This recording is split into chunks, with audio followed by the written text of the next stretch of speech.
जनसंवाद खबर में आपका स्वागत। घोसी के नौसहारा गांव में बच्चों के चित्रांकन प्रतियोगिता का किया गया आयोजन। जिले के डिप्टी कलेक्टर समेत कई गणमान्य लोग रहे मौजूद।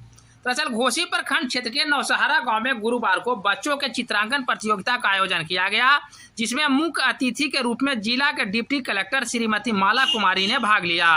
इस मौके पर बच्चों के द्वारा शराबबंदी, दहेज प्रथा एवं नारी सशक्तिकरण को लेकर विभिन्न प्रकार के चित्रकला का प्रदर्शन किया गया, जिसे मुख्य अतिथि के तौर पर पहुंची डिप्टी कलेक्टर श्रीमती माला ने खूब सराहा। इस अवसर पर बच्चों से पहुंची मुख्य अतिथि के द्वारा नारी सशक्तिकरण, शराबबंदी एवं दहेज प्रथा को लेकर सवाल भी दागा गया, जिसका बखूबी बच्चों के द्वारा जवाब दिया गया।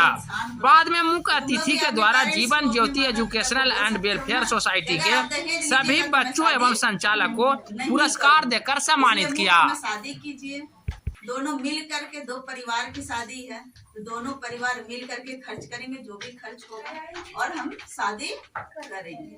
ठीक है, यही दहेज प्रथा को हम लोग अंत इसी प्रकार से कर सकते हैं। नहीं, बता दें कि जीवन ज्योति वेलफेयर सोसाइटी के तत्वावधान में बच्चों को इलाके में जागरूकता के साथ साथ कई बिंदुओं पर खेल खेल के माध्यम से जागरूक एवं शिक्षित किया जा रहा है।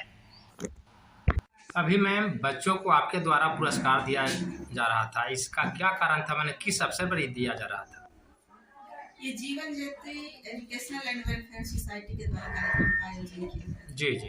इसमें बच्चों को शिक्षित करना, जी। पर्पस था सामाजिक स्तर पर इनको ऊंचा स्तर दिया जा सके, इस हेतु ही इनको जानकारी देनी थी और इसी के उपलक्ष्य में इस कार्यक्रम का आयोजन किया। आपका नाम है?